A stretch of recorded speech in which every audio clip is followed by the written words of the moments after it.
early 80s, um, between group of radicals that model themselves after Mao Zedong, a communist leader, who try to form uh, terrorist cells in order to take over the government and turn it into a sort of a communist state.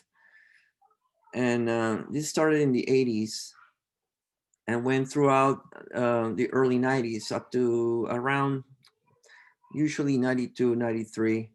Uh, it doesn't mean that these groups have disappeared, but and they're just not as strong and prevalent as they used to be. We have someone. Okay, so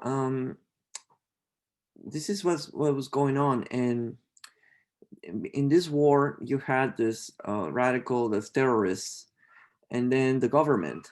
And unfortunately, this war was um, not, it was very illegal in the sense that the people in the middle is the one who suffered. Um, the terrorists would recruit them forcefully to become part of their group. And the government would prosecute the people, fearful and thinking that they were maybe terrorists that were in disguise, that they wouldn't know if they were terrorists. So they tortured people, they executed them. Um, in the film, we see that they have these mass graves where they would torture people and then shoot them and execute them and then just bury them. So this was one of those um, mass graves, and in totality, we don't know. The government doesn't really know exactly how many people died, but it's around 30 to 40,000 people who were basically disappeared.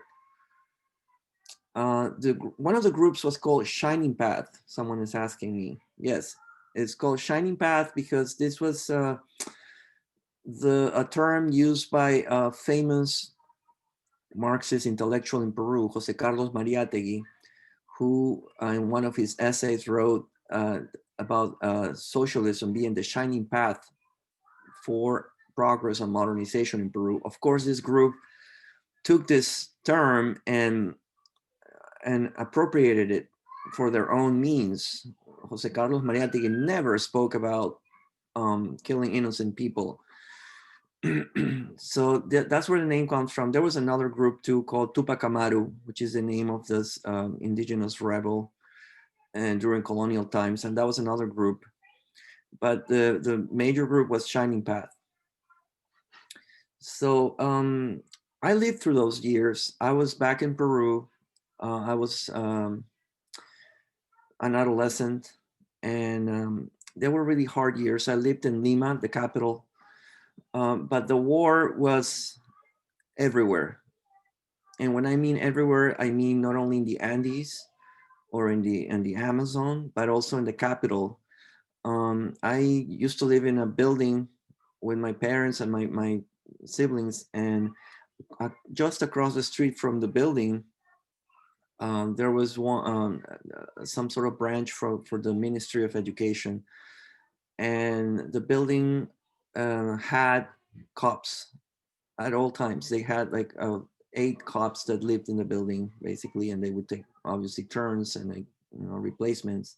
But the building was constantly attacked, and I've seen them being attacked with bombs and right across the street from my house. So back then, looking back, I thought it was scary, but I never took real conscience of how grave, how bad the situation was.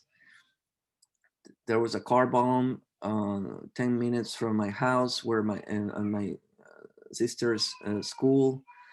Remember clearly going with my friends running because we heard the explosion and we just ran there. They had stolen a van and they just set it on fire. Um, So the assassinations, the violence was everywhere, and only now, years later, is when the government has finally started unearthing these mass graves. They have unearthed quite a few, and they are still looking for more of all these people, these victims that were executed. So this is basically where this film starts. It starts from in contemporary times like now, but it's been 20 years since, more than 20 years since this happened. So would like to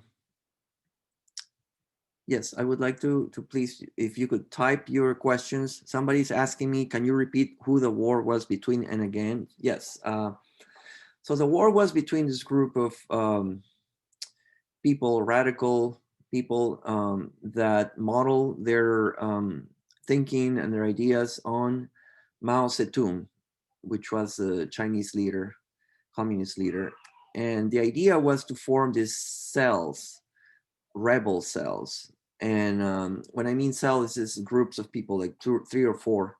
And basically, the idea was to form many of those cells and go and sabotage the government, kill cops, kill authorities, kill officials, government officials, and slowly grow in the countryside, and then move slowly into the capital. And basically, the idea was to gain the popular support, and which would end up taking over the government. Of course, that was not the case. They killed a lot of victims, a lot of people. Like I mentioned, and the government also repressed uh, people because they were fearful that they were being recruited by them. So the government, the army did really a lot of illegal, very illegal things, terrible things, crimes, thinking that they were combating terrorists, but it was obviously not the case. In many of the cases where there were just victims, people that were caught in the middle, were accused by someone else of being a terrorist, and then were sent to a military base and to be interrogated and tortured and then executed.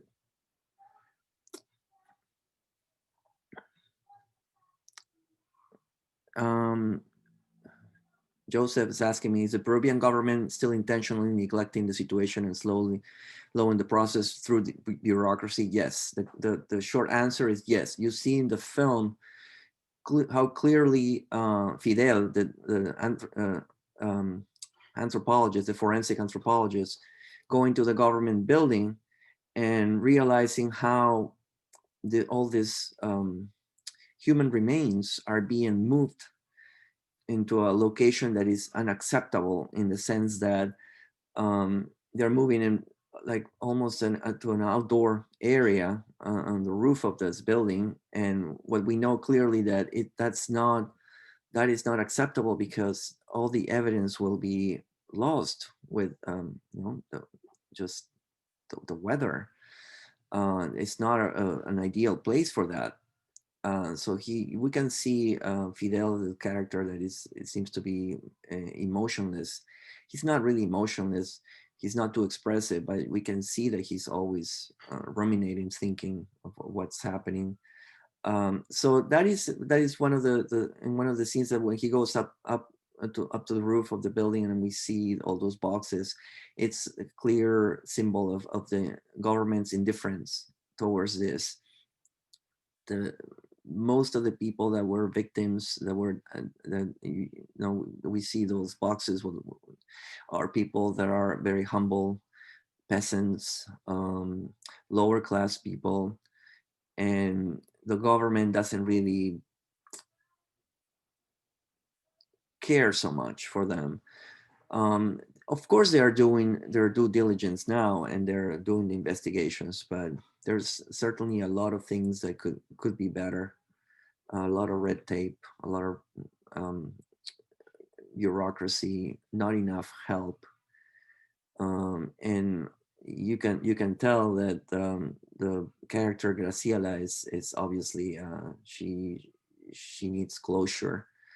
She's been living this life almost half asleep, thinking about her husband and what happened to the husband, and she never got out of that, and she's looking for closure anywhere she can. And now with this new remains that they found, of course she's clinging to this, and that's the drama, right? That's basically the knot of the narrative.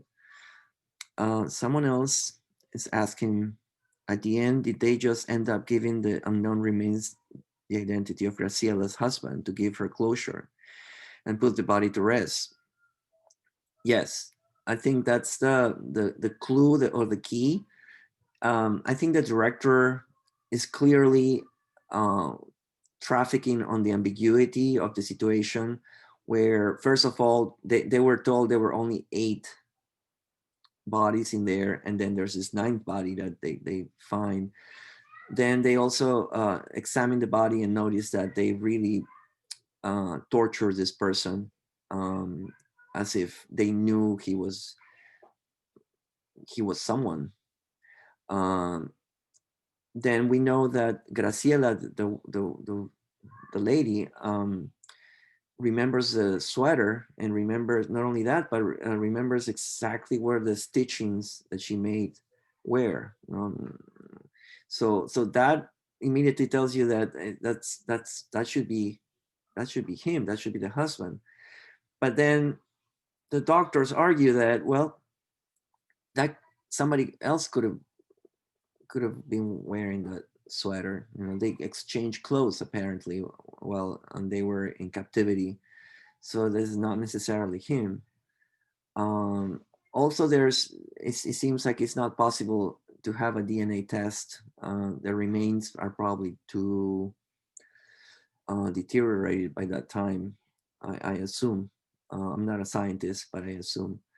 Then there's the issue of the picture, right? The picture, which reminds me of the pictures that I used to take. We used to take in Peru back in the 80s, what we call carnet de identidad. So everybody has an identity card, and the pictures were that size. They were black and white, and the girl on the picture that you see, she's wearing the classic um, government, school government issue uniforms that they all wear. So I know exactly. Uh, when I see that picture, it really takes me back of my time in Peru, in Lima. So there's that, and then it's a dead lead, right? Because they it seems like they found the girl, and then she denies it's her. So we don't know. It's very ambiguous, but yes, it seems like the whole narrative is concentrated on Fidel's. Um, what is Fidel going to do, right? This is the conundrum. Will he give her closure, or will he not? So yeah, I think he decides in the end to give the Graciela the closure that she's been looking for more than 30 years, since 1988, when they took her husband from a bus and then was never seen again. Um, there's also the idea that it seems like nobody's um, looking for this body, right? Nobody else is looking for this other body, and therefore uh, he just decides to identify and legally identify the body as her husband. It's a classic question, right? What would you do, right? What would you do in his place? Knowing what you know, seeing what you see, knowing how much pain these families have, um, not knowing what happened to their loved ones, their sons, their daughters, their mothers, their fathers, and then what to do about that. So, what other questions do we have? This is a very interesting topic, and that it's about memory too. Um, it's about memory, remembrance, and acceptance and closure too. And that this is happening in Peru. They a few years ago they built a monument for these victims of terrorism. It's a beautiful place. It's on the coast in Lima, and then you can go visit.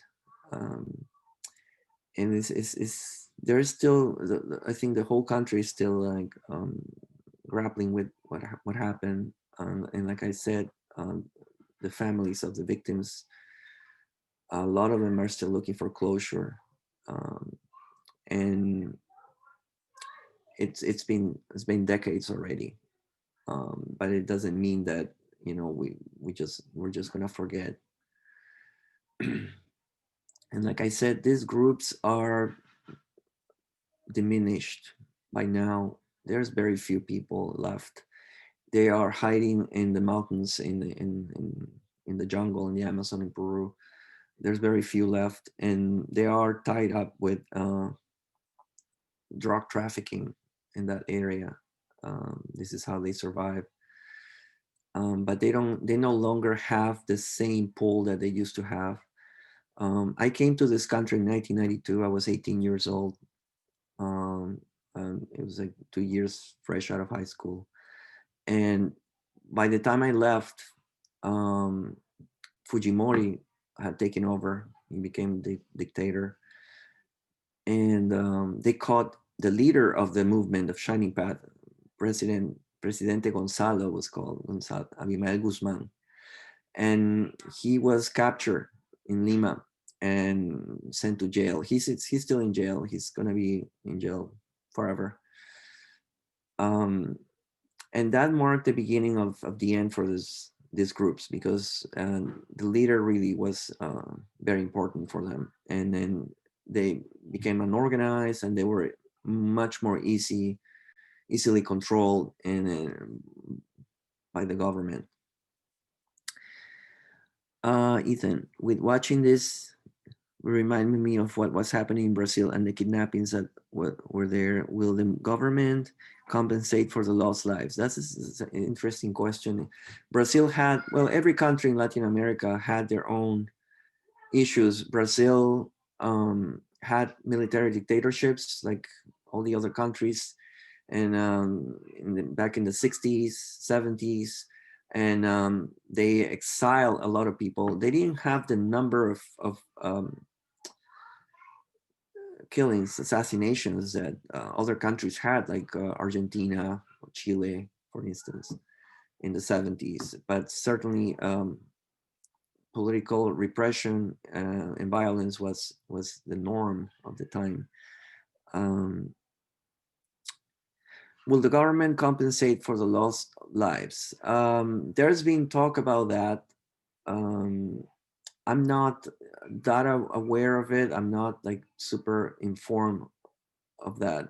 Uh, but there's certainly, I know that there has been talks about that. I'm sorry, the chat. I just opened the chat. Yes, Taiwan. They kill random people for no reason.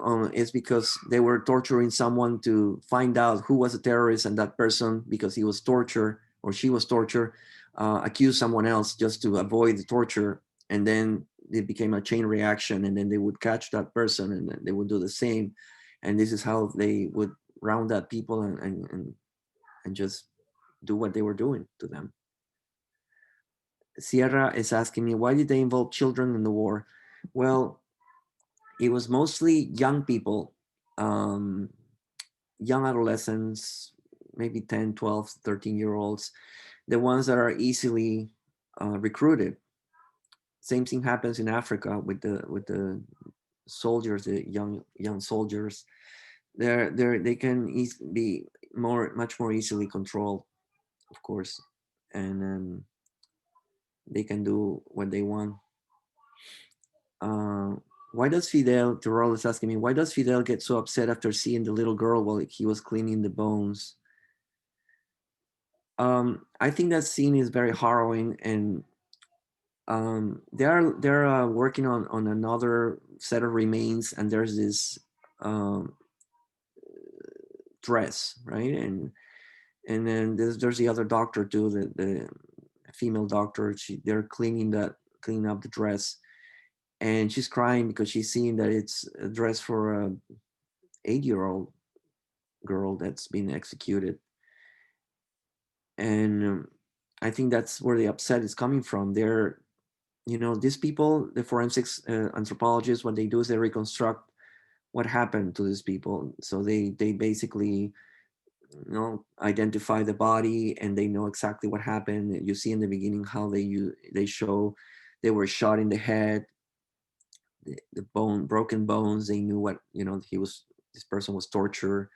So they need to reconstruct the lives of these people, at least what happened to them, in order to identify them. So I think that's where he's upset by that, because this is not an adult male. This is a 8, 9-year-old girl that was executed. um, what was the significance of the photo found in the pants pocket after the women identified the clothing as her husband's? Well, that was found in the clothes, and then this is just a way, another clue, is trying to see if they can identify this person. But obviously, like I said, it was a dead lead. It didn't go anywhere. But it was interesting to hear the other psychologist. I think she was a psychologist, saying, "Well, if he had that photograph, that meant something. And nobody puts a photograph like that of someone else if it doesn't mean anything, right? It means like that person meant something to him." But again, we don't know. We don't know if he put that picture in there. We don't. We just don't know. It's not 100% for sure. And I think that's how the director wants to keep it. What what ended the civil war? Was there a definite war? And yes, like I mentioned, they captured the leader, and this basically the group crumbled. The organization crumbled. It wasn't only that leader. They captured all the other leaders too, with him.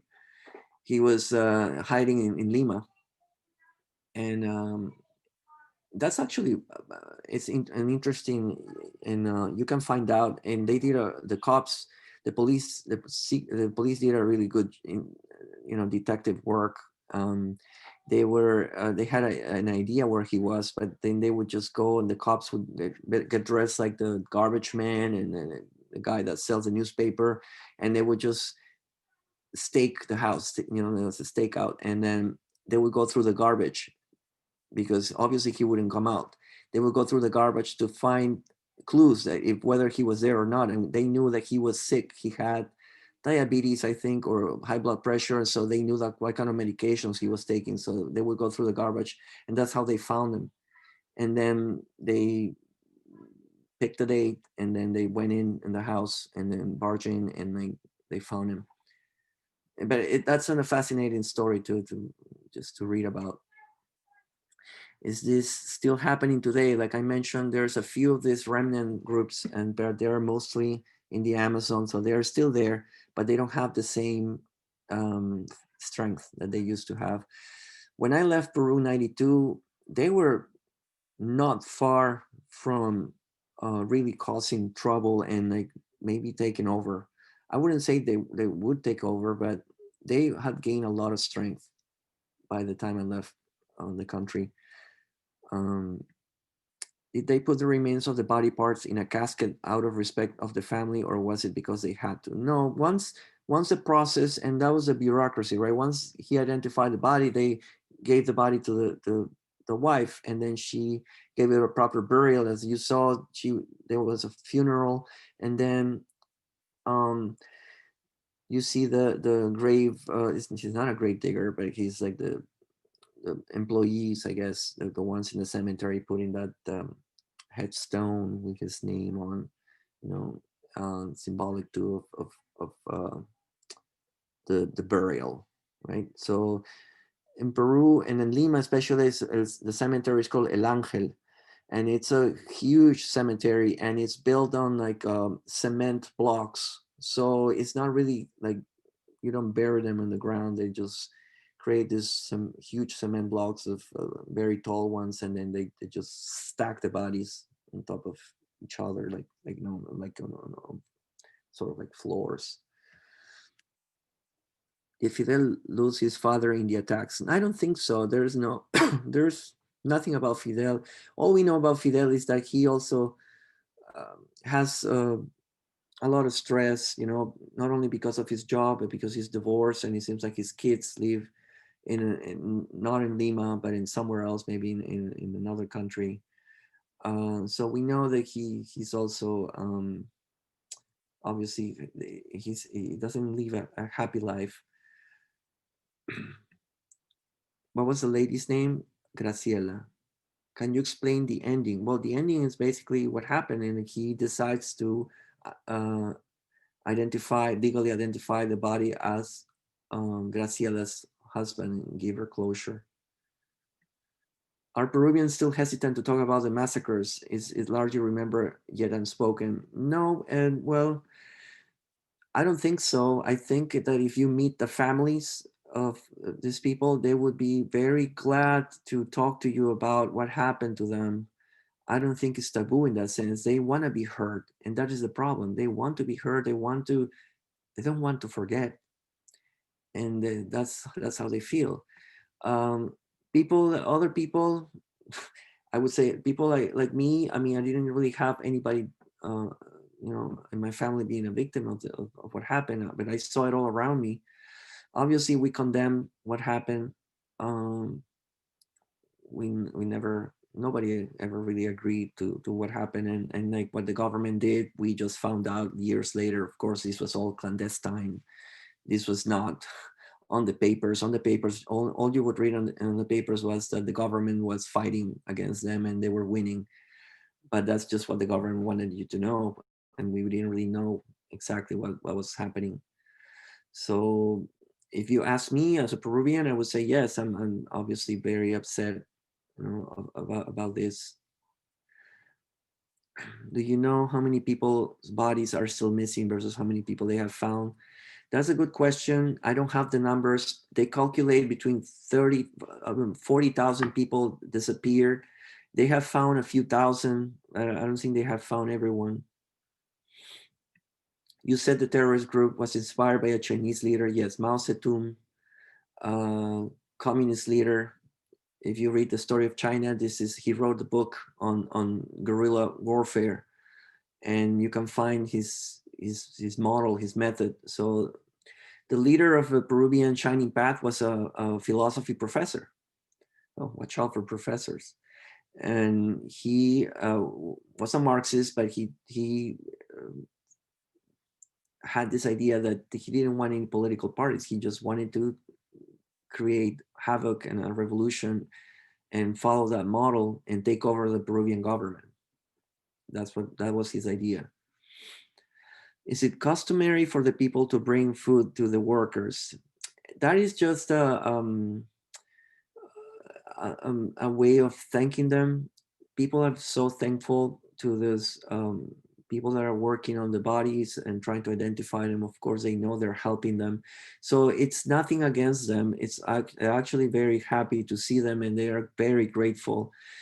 And not only food, but they try to sing or play music for them, just as a way. They're very humble people from the Andes, and then this is just a way of show their gratitude. Was there a sentence as far as a trial, a sentence? Yes. Well, the terrorists are in jail lately. Since it's been more than 30 years lately, there has been some people that are out of jail, like the leader, one of the leaders of Tupac Amaru. The other group is out of jail. By the way, there was an American too, a North American woman, young woman at the time, that was part of this shining path. Smart girl, college educated, went to MIT, I think. Father, a college professor from New York. She came to Peru to help exchange programs. She came to help, and then she was recruited by the Shining Path, and then she believed in the ideas of this group, and she was sucked in, and she became part of the group. She was one of the, part of this the group, and helping the leader. And then she got caught and went to jail for like 20 years, I think, around 20 years. And a few years ago, she was finally released, and I think she's back here in the US. So yes, that could happen to anyone. Don't think this is just Peruvian, Latin American, local stuff. There was these ideas you know are there, and then you can really like get sucked into this. The movie's placed in contemporary times. Um, okay, I think I've answered all the questions. Are there any more questions for you? Anything I can tell you? Um, any doubts about it? Like I said, this is a very interesting topic. There are other films that if you're interested, you can watch too. One is called Magallanes, which is also like done by another director and around the time of this film. This film is from 5 years ago. Um, but it's something that is obviously in a Peruvian cultural political imaginary, very much so. Peru is a different country now. It's been 30 years. Back when I left Peru, it was a lot of violence, terrorism, and the economy was terrible. So there was not a lot of future for me there as a middle class kid.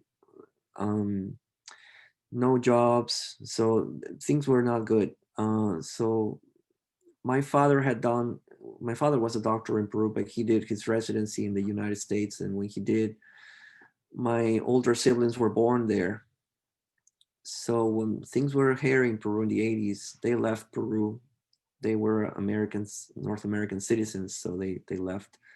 And then they petitioned for me. So I did all my high school in Peru, and I left. I got my visa, my papers in 92. Like when I just turned 18, and I moved to Arizona first. I was there, and then I moved to New York, and then Philadelphia, and then here. I lived here for more than 20 years. So I feel like I'm part American, but I'm definitely Peruvian. I will always be Peruvian. So I left when I was maybe too old already to feel North American.